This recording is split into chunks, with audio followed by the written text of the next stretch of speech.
From Green Goblin to Venom, Sam Raimi's Spider-Man universe plays host to some of the most iconic members of Spider-Man's rogues gallery. However, the universe of Sam Raimi's Spider-Man is far more layered than it may seem just by watching the films. So join me as we go beyond the Raimiverse to discover various adversaries that Tobey Maguire's Spider-Man would go on to face, just not on the big screen. This is Beyond the Raimiverse.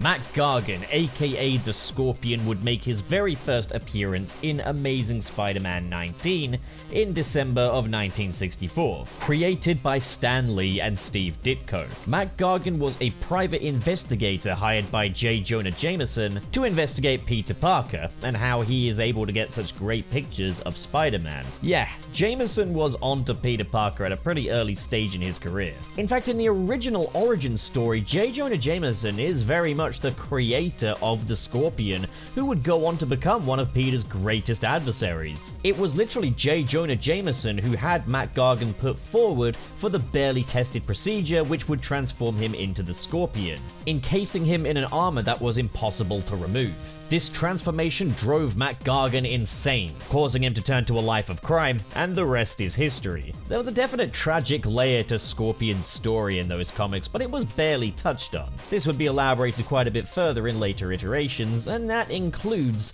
the Raimiverse. Guys, if you love all things Spider-Man, and especially love all things Raimi Spider-Man, be sure to hit subscribe, but if you've already done that, you can always help me out by hitting the like button, and if you feel like joining my cult, you can do so in the Patreon link in the description below, and I'll make it worth your while. But also, it's time for a new patron shout out. We've got Asa the Great and Bad Fivonic. Welcome to the cult, my new poibles.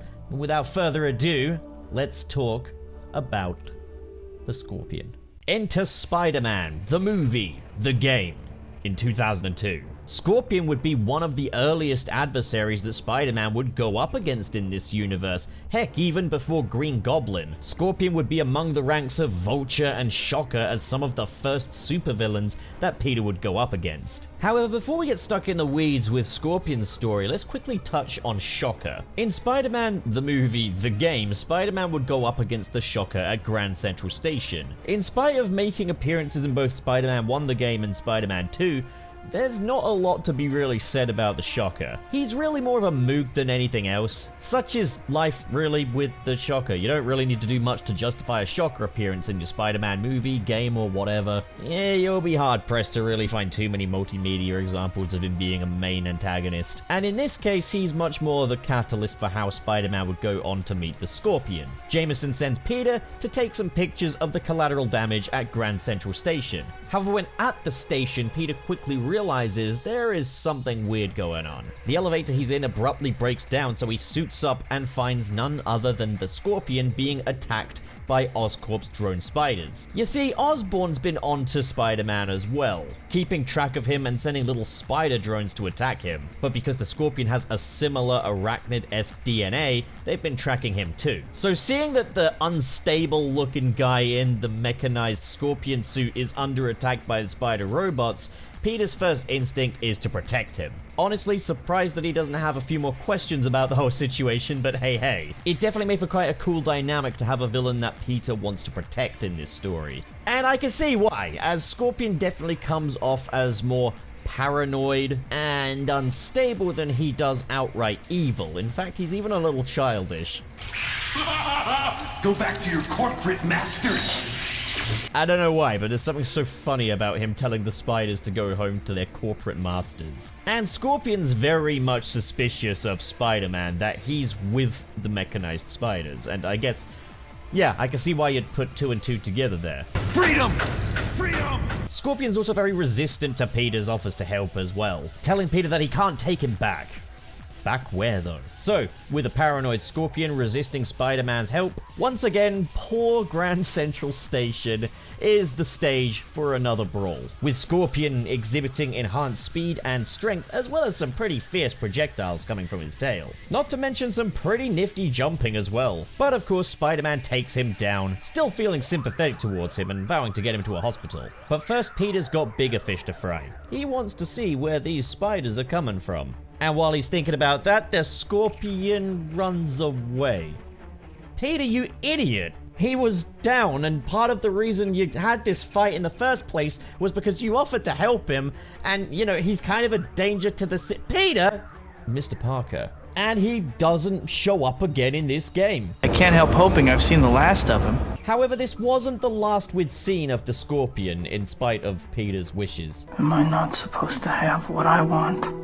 And so Spidey wouldn't run into Scorpion again until 2007, where we seem to learn more about the Scorpion's origin. I say seem because it's uncertain as to whether or not this is actually the same Scorpion as the one we saw in Spider-Man 1 the game. Yes, it is Matt Gargan, however the characterization is very different, he's got a different voice actor now, and his mechanized suit is quite substantially different. However, you can't rule out that these two could be connected. I'm not sure if it was the writer's intention to make it so that they could be connected or not. Like, you could put all these changes down to character maintenance shenanigans and say that yes, there is indeed continuity between Spider-Man 1 the game and Spider-Man 3 the game. However, I'm gonna be real, I don't see a huge amount of evidence, but I think it is okay to leave it up to the audience on this one. There's nothing here really to definitively say that this is a different character. And it's been a lot of time between Spider-Man 1 the game and Spider-Man 3 the game. Things change, people change, voices change, costumes change. But at the same time, there's honestly more hints of continuity in the first game than there is in the third here. Talk! No talking! You can't take me back! What's he talking about? Spider-Man 3 the game seems to have an answer. Welcome to Mecha Biocon, a military-grade weapons manufacturer just off of the coast of Manhattan. Seems like a good idea, given all the supervillains you got around here. And freaking A, this looks like something out of The Incredibles. That's the funny thing about Spider-Man 3, the game. I always felt like they were reusing assets from other AAA games at the time. Spider-Man 3, the game, had much more of a sci-fi militarized feel to it than the previous games. Mecha Biocon is just ridiculous. But assuming that the Scorpion must be a weapon created by Mecha Biocon, Spider-Man investigates. Once again, like in the first game, your objective is to help the Scorpion more so than anything else. See, there's ties. This could be the same continuity. Freedom! Freedom! I'm free! I'm free! And this is where we are introduced to two major characters in the Scorpion's history. Dr. Stillwell, the head of the Scorpion Project, and Dr. Andres, who was assigned to it. And there's quite a bit of poetic dichotomy between these two. Dr. Andres feels highly compassionate towards the Scorpion, and keeps Matt Gargan's best interests at heart, where Dr. Stillwell... I'm taking you off the Scorpion Project. But you can't do that. Yes, I can. I run this company. Question my authority again, and I will bury you. She's a cow. And she's the cow in charge. It's one of those kind of mean people where it's just like, you must know that you're not in the right here. You must know that you're a terrible person. Ma'am, can you hear yourself talk? You're not good. She has Dr. Andres booted off of the Scorpion Project and moves the Scorpion to a much higher security facility, actually on Manhattan Island. Wow. Okay, good idea. Very high security facility, which for some reason has a Scorpion arcade game in there. You've gone from empathizing with the Scorpion to being the Scorpion as the player, that is. It's cool, but let's be real, why would this be here? I guess Mecha Biocon had some leftover remaining government funding that they wanted to spend developing a fun video game based on one of their patients. So we can take from this that Matt Gargan's serving in the military, and the whole reason why he got turned into a Scorpion was for military reasons. Yeah, that checks out. And it's revealed in this game that the Scorpion suit has built into it some form of antenna, some form of receiver that allows Dr. Stillwell to actually control Scorpion. Not just his body, but his mind as well. That's sick. You're a sick woman, Dr. Stillwell. Dr. Stillwell? More like Dr. Sickwell, you sick woman. So, Spider-Man wants to bust him out of the facility and help him out. Get him back into the care of Dr. Andres. Scorpion's not the villain here. Stillwell is. And boy does she know it. She must know it. She surely knows it. She knows. She knows, man. So Spider-Man's goal is to take him to the transmitter where he can bust him free of the mind control. But of course, while he's trying to help the Scorpion, he kind of has to fight the Scorpion as well because, you know, the mind control is causing him to go bad. So, yeah, presumably, like, Scorpion's behaviors in that first game will probably have something to do with this mind control here. Once the mind control beam is gone, he still has some aggression and anger problems, but at the same time, it's kind of justified. I too want to kill Dr. Stillwell, and she didn't even turn me into a Scorpion. Dr. Stillwell, however, isn't going down without a fight. Now holding Dr. Andres hostage. Jesus, Dr. Stillwell! Just as well she never found out Spider-Man's secret identity, causing her to return in Spider-Man No Way Home, because there's no way that Peter could have cured this one. You can't cure that kind of crazy. You're nasty, Dr. Stillwell. But okay, what are your demands? What will it take to rescue Andres? Dr. Stillwell's demands are pretty clear. Kill Spider-Man and return to Mechabiocon for further research. Scorpion refuses, but she's not killing Dr. Andres just yet, thank Christ. She instead sicks Rhino on him, and Spidey and the Scorpion team up to take him down. One Rhino later, and they give chase onto Dr. Stillwell, who fortunately hasn't killed Dr. Andres. Scorpion's ready now. He's ready for the vengeance, where Dr. Stillwell reveals to him that what's been done to him, his Scorpion augmentations, are completely irreversible, and that he'll always be, in her words, a freak. You poor fool. Spidey tries to talk him down, but he's out for blood. However, fortunately, it's Dr. Andres that talks him down. I love this dynamic between Dr. Andres and the Scorpion, how she's the one person that showed him any care, so she's the one person that he'll truly listen to. Gargan drops Dr. Stillwell. Ha, hope that hurt. And I think he got away. I mean, he's in a very high security facility, but he seems to have gotten away. She's still alive. And Spider-Man gets Dr. Andres to vow to expose Mechabiocon so that this can never happen again. Man, poor Matt Gargan. I think Scorpion's story is definitely one of the highlights of the Spider-Man 3 game, and redeems an otherwise fairly half-baked story for this character. I mean, I don't know, the toilet brain writing of like Spider-Man 1 the game certainly has its place, but Spider-Man 3 definitely did more with him. However, this still isn't the last time we'd see Scorpion in the Raimiverse. Enter Spider-Man Friend or Foe, and I guess there is some debate as to whether or not this actually takes place in a form of Raimiverse, or whether or not it's just its own thing, which happens to use the aesthetics of the Raimiverse. I don't know. I want to make clear, I'm not saying everything here is the same universe, it's kind of like different layers of the same overall thing. You know what I'm saying. And Spider-Man Friend or Foe, I can say definitively, no, this is not the same continuity as Spider-Man 1 or 3 the game. As from Spider-Man's quips, you can tell that this guy has no idea who the Scorpion is. And the Scorpion's really more of a mook than anything else. He also has a design much more resembling his comic book counterparts, so I'll give it a little plus points for that, even though I definitely prefer the more well thought out look of Spider-Man 3 the game. In fact, okay, let's rank those looks. Okay, the best one, Spider-Man 3 the game. It's militarized, looks practical, and it makes sense within the plot. Second best, Spider-Man Friend or Foe.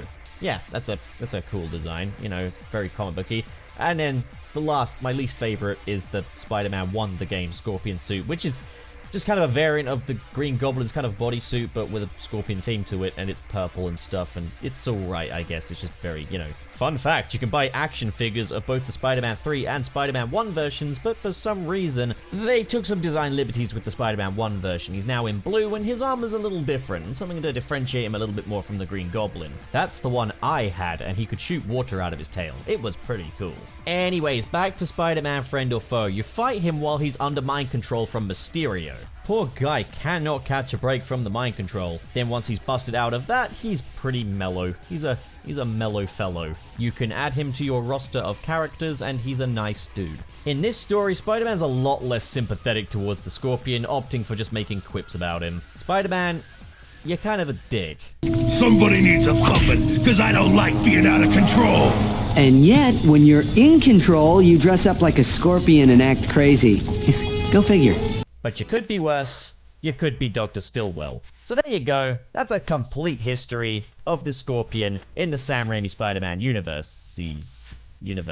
At the very least 2 of them.